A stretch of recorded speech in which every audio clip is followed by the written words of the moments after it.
નમસ્કાર મિત્રો, તો સ્વાગત છે તમારું આપણા એક નવા વિડીયોની અંદર। તો દોસ્તો આજે આપણે વાત કરવાના છે ફાગવેલના એવા વીર ભાથીજી મહારાજના ઇતિહાસની। તો દોસ્તો એ પહેલાં જો તમે અમારી ગુજરાતી બ્લોગ યુટ્યુબ ચેનલમાં નવા હોય તો ચેનલને સબસ્ક્રાઈબ કરી દો અને બેલનું આઇકન વગાડી દો, કેમ કે અમારી આ ગુજરાતી બ્લોગ યુટ્યુબ ચેનલમાં આવા જ નવા વિડીયોની અપડેટ તમને મળતી રહેશે। તો ચાલો દોસ્તો વિડીયો સ્ટાર્ટ કરીએ।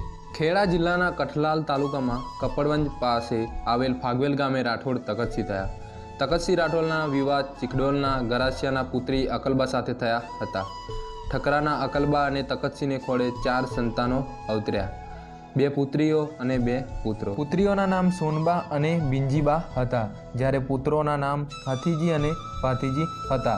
હાથીજીને આજે પણ લોકો શ્રદ્ધાથી વંદન કરે છે। તેઓ પણ એક વીર હતા। વિક્રમ સંવત 1600 અને ઈસવીસન 1544ના કારતક મહિનાના પડવાને દિવસે એટલે કે બેસતા વર્ષના દિવસે ભાથીજીનો જન્મ થયો હતો। કહેવાય છે કે ભાથીજી નાનપણથી તેજસ્વી, નીડર, કરુણાશીલ અને લોકોના દુઃખોને જાણનાર હતા। તેમણે નાનપણથી જ પોતાના ગરાસાની રૈયતની ચિંતા માથે લીધી હતી। ભાથીજી નાગ દેવતાનો અવતાર મનાય છે। ભાથીજી 1.5 મહિનાના થયા ત્યારે તેમના કપાળ પર નાગની ફેનનું ચિહ્ન દેખાઈ આવેલું। આના કારણે લોકો તેમને દેવતાઈ પુરુષ માનવા લાગેલા। ભાથીજી ઊંચા વર્ણના હોવા છતાં તેમને કદી નાત જાતને ગણકારી નહોતી। એમણે એક હરિજન કન્યાને પોતાની સગી બહેનના રૂપમાં માની હતી અને એમના બધા દુઃખો દૂર કરવાની અને કોઈ પણ સ્થિતિમાં તેમનું રક્ષણ કરવાની પ્રતિજ્ઞા લીધી હતી। ભાથીજીએ આજીવન ગાયની રક્ષા કરવા માટે ટેક લીધી હતી। તેઓ વીર હતા અને જો કોઈ ગાયને નડે તો ભાથીજીની તલવાર એના માથે તોડાતી। એ ઉપરાંત તેમને સાપને મારવાની પણ મનાઈ ફરમાવેલી। સાપને તે દેવતાનો અંશ માનતા હતા। સાપ કદી જાણી જોઈને ડંખ ન મારે। માનવી ભૂલથી કે જાણી જોઈને તેના પર પગ મૂકે કે પ્રહાર કરે તો તે પોતાના બચાવ માટે ના છૂટકે ડંખ મારે છે। સાપ કોઈને કરડતો તો તે મુસીબતમાં પણ તે તારણહાર હતા। હવે જે વાત હું તમને કરવાનો છું તે લગ્ન મંડપમાંથી રણ સંગ્રામમાં ગયા હતા તેની વાત છે। ભાથીજી મહારાજના લગ્ન દુધાતલાના ગિરાસદારના પુત્રી કંકુબા સાથે થવાના હતા। જાંડ માંડવે આવી ચૂકી હતી, સરનાઈઓ વાગી રહી હતી અને પછી લગ્ન મંડપમાં વેદીની ફરતે ભાથીજી ફેરા ફરી રહ્યા હતા। એવામાં આવીને કોઈએ ખબર આપી કે ગામની ગાયોને દુશ્મનો પકડીને જઈ રહ્યા છે। આ વાત સાંભળી તરત તે પોતાના લગ્ન છોડીને પોતાનો ઘોડો લઈને નીકળી ગયા। દુશ્મનો અને ભાથીજી વચ્ચે તલવારો વીંજાવા લાગી। થોડા સમય સુધી તલવારો વીંજાતી રહી। એવામાં પાછળથી કોઈએ ઘા કર્યો અને ભાથીજી મહારાજનું મસ્તક નીચે પડ્યું। ઇતિહાસની અદ્ભુત ઘટના બની।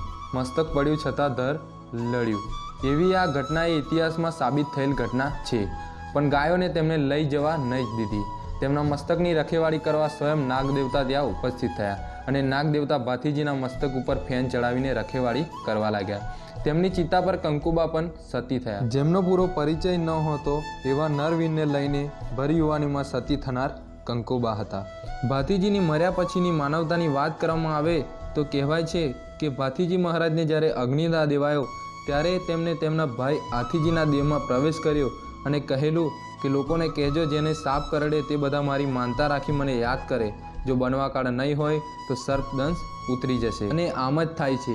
એ તો 100% સત્ય છે। અનેક લોકો સર્પદંશમાંથી મુક્તિ પામે છે। શ્રદ્ધાનો વિષય હોય તો પુરાવાની શી જરૂર। હાથીજીએ ભાથીજીના અવતાર કાર્યમાં સહયોગ આપ્યો। તેમને પણ લોકો દેવતાઈ અંશ માનતા, તેમના દર્શન માટે આતુર બનતા। આજે પણ હાથીજીની પૂજા થાય છે। તો દોસ્તો આજે પણ ભાથીજી ગામડે ગામડે અમર છે। આજે ગામે ગામ ભાથીજીના મંદિરો, ડેરીઓ આવેલા છે। લોકો ભક્તિભાવપૂર્વક હાથીજીને શીશ નમાવે છે। ફાગવેલમાં ભાથીજી મહારાજનું ભવ્ય મંદિર આવેલું છે। અહીં ભાથીજીના પ્રાગટ્ય દિવસે એટલે કે બેસતા વર્ષને દિવસે મેળો ભરાય છે। ભાથીજીના દર્શનાર્થે માનવ અહેરામન ઉમટે છે। શ્રદ્ધાપૂર્વક લાખો લોકો ભાથીજી આગળ શીશ ઝુકાવે છે।